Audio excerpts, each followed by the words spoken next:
Okay, so this review begins.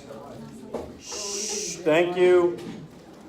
Graph the function x squared plus 2. Here's 1, 2. If I go x squared, the next one's 1.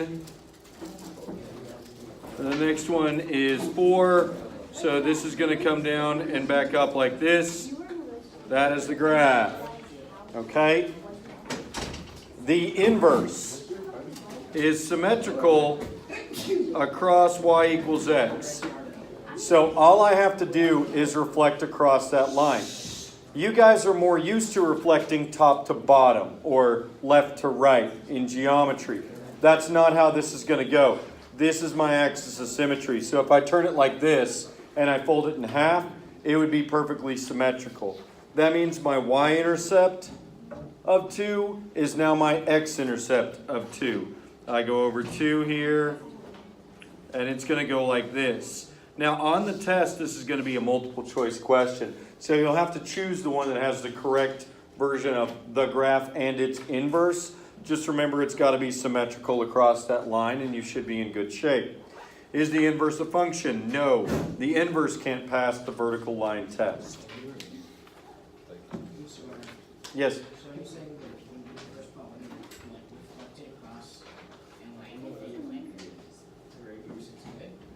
Yeah. As long as you reflect it across y equals x and it fits that, it should be good. On number 2, given that f of x equals 2x plus 4 and the inverse of f of x equals 1/2 x minus 2, find f of the inverse of f of 10. It's 10. You can do math all you want to, and if that makes you feel better or it feels like it's a real good use of your time, go for it. If the equations are inverse of one another, there is no need to do any kind of math. You don't even need the equations. With the equations covered up, if it says find f of the inverse of f of 10, then that means it's 10. One of them is going to undo the other one. Okay? Now, normally when we work these, we would go from the inside out. So we would be putting 10 into the inverse here. Half of 10 is 5, minus 2 is 3. Then we take that 3 and put that in over here. 3 times 2 is 6, plus 4 is 10. All right? Graph the function x squared minus 3. 1, 2, 3. Here we go.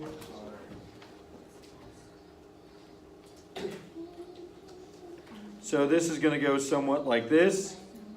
And again, the inverse, we go up here to y equals x. That's our axis of symmetry. It has to reflect.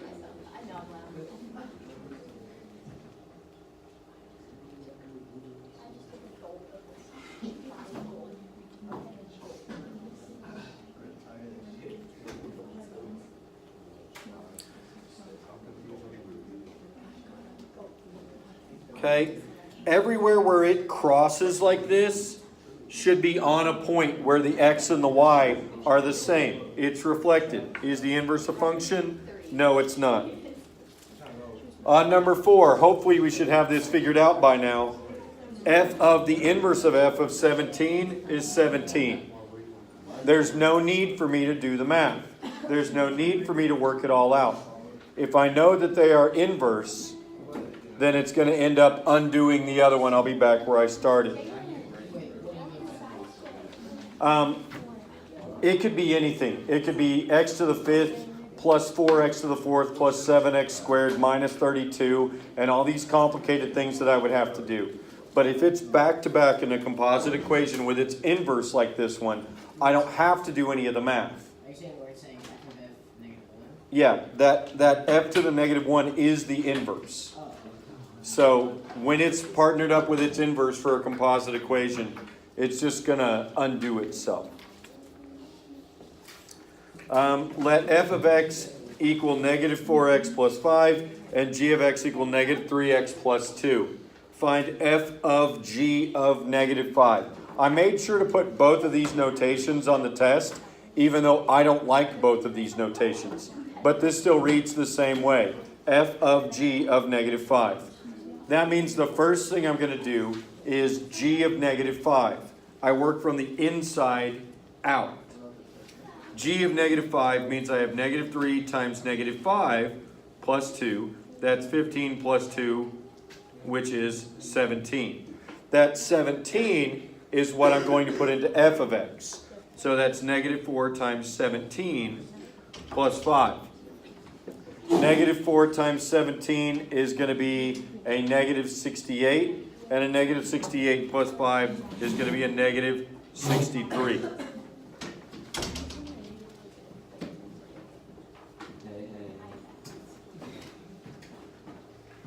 Okay, on the next part,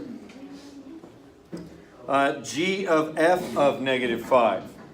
If I have f of negative 5 right here on the close one, remember I work from the inside out. So that's how I'm going to approach this. F of negative 5 is going to be negative 4 times negative 5 plus 5. That's 20 plus 5, which is 25. 25 is what's going to go into the other equation. So that's going to go into G. That's negative 3 times 25 plus 2. That's negative 75 plus 2, which is a negative 73. Notice that it does make a difference which order you do these in. So on tomorrow's test, when there's a question like this, you have to work it in the correct order or you will get it wrong. Okay? Work from the inside out. Now, these are the ones that we've had the most trouble with. I've had answers that have come from every kind of place in left field, and no one really understands what's going on. A lot of people are trying to multiply these together. That's not what you are supposed to do. G of f of x means we're going to do exactly like what we did up here. It's just we only have an x. So f of x is going to be 4 plus 5x. That, since those aren't like terms, I can't put them together. That becomes the input for g of x. So that goes where the x went. Just like on this one, where we had the number multiplied because we had a number, this is what's going to get multiplied here. We have 2 times 4 plus 5x minus 1. The f equation becomes the input for the g. I distribute, that's 8 plus 10x minus 1, which is 7 plus 10x. If you had 10x plus 7, that's fine. That's correct. On this one, I just left it in the order it was in. Now on the next one, f of g of x. Again, it's different. G of x is 2x minus 1. That's going to be my input for the next one. So that's 4 plus 5 parentheses 2x minus 1. The entire 2x minus 1 goes where the x was in the other equation. I distribute and multiply. That's 4 plus 10x minus 5. So that's 10x minus 1. If you are presented with this tomorrow and you're unsure how to work it and how to get it right, then all you have to do is choose a number and go through the steps like this and check the answers. Okay? If I am supposed to do g of f of x and I don't know how it's supposed to end up, I can just put 2 in there. Okay? That would be 2 here. 5 times 2 is 10 plus 4 is 14. 14 would go over here. That's 28 minus 1, which is 27. And so if I put 2 into any one of my answers, it should also get 27. I'm just checking it by using a number. Okay? And wouldn't you know it, if I put 2 in down here, 2 times 10 is 20 plus 7 is 27. If I put 2 in over here, 2 times 10 is 20 minus 1 is 19. It wouldn't match up. Okay? Because it's in the wrong order. Here's some more practice with composites on number 7. Let f of x equal negative 3x plus 2, g of x equal negative 2x squared plus 9, and h of x equal 5 minus x. Perform each function operation. f of g of 3 means I'm going to take g of 3. Negative 2 times 3 squared plus 9. That's negative 2 times 9 plus 9. That's negative 18 plus 9, which is negative 9. That's going to go into f of x. So that's negative 3 times negative 9 plus 2, which is 27 plus 2, which is 29. I get a number answer. F of g of x means I would take g of x, negative 2x squared plus 9, and put it in the place of the x in the f equation. You're going a little fast.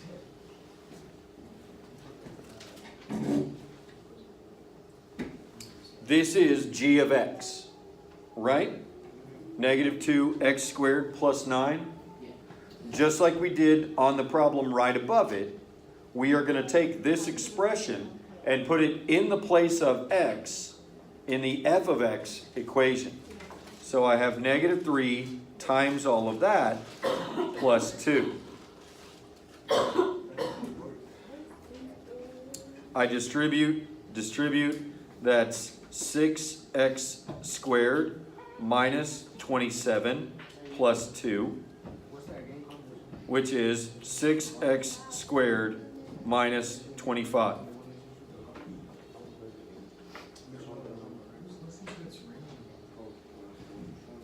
Okay, g of h of x. I'm going to take h of x, which is 5 minus x, and I'm going to put it in the place of the x in the g equation. That's negative 2 times all of this squared plus 9. Okay, that's going to be a negative 2 times 25 minus 10x plus x squared plus 9. So that's negative 50 plus 20x minus 2x squared plus 9, which means when I rewrite it in the correct order, it should be a negative 2x squared, bless you, plus 20x minus 41. The problem beyond this is negative 225 minus 10x. Minus 10x, yes. H of f of x means I take f of x, negative 3x plus 2, and I'm going to put it in the place of the x in h. So that's 5 minus all of that. It's really just going to change the signs. 5 plus 3x minus 2, so that's 3 plus 3x.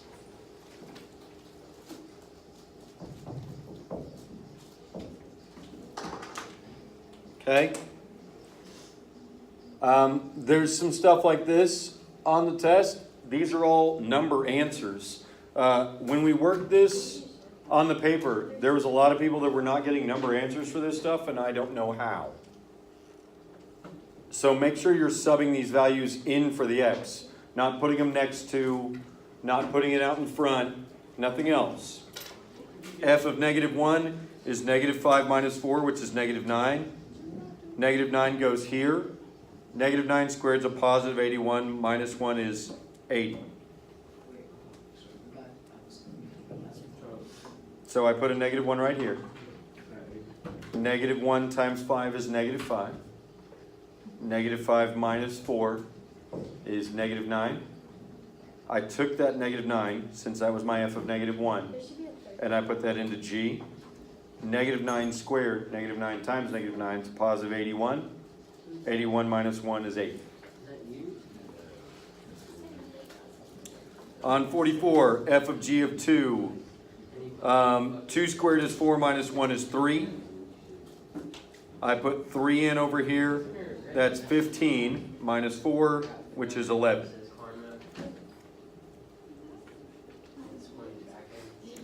G of f of 0 means I'm going to put 0 into f of x. That's 0 minus 4, which is a negative 4. I put that in over here. Negative 4 squared is a positive 16. Minus 1 is 15. F of g of the square root of 6 This one's more complicated than anything I think I put on the test. The square root of 6 squared is just 6. 6 minus 1 is 5. So then over here, 5 times 5 is 25, minus 4 is 21. I'm going to skip 47 and 48 just in the interest of keeping the video a little bit shorter. We'll move on to some of these operational ones like this. I did see some issues with this on our composite and inverse paper. If I take f of x and I add g of x, that means I have 5x minus 4, because that's f of x, and I'm adding x squared minus 1 because that's g of x. Some of that stuff is not like terms. The x squared and the 5x, they're not like terms. I can't do anything with them. So I'm going to get x squared plus 5x. The negative 4 plus a negative 1 is a negative 5. If I go f of x minus g of x, it's the same thing. 5x minus 4 in parentheses, x squared minus 1 in parentheses. This time I'm subtracting. That's going to give me a negative x squared, still a positive 5x, and then a negative 4 minus a negative 1 is the same thing as a negative 4 plus 1, which would be a negative 3.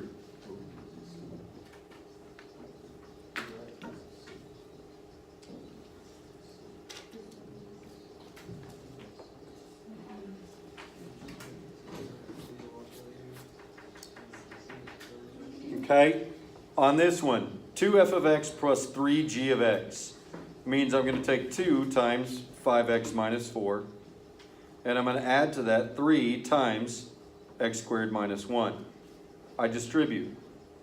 That's 10x minus 8, and I'm adding to that, distribute, 3x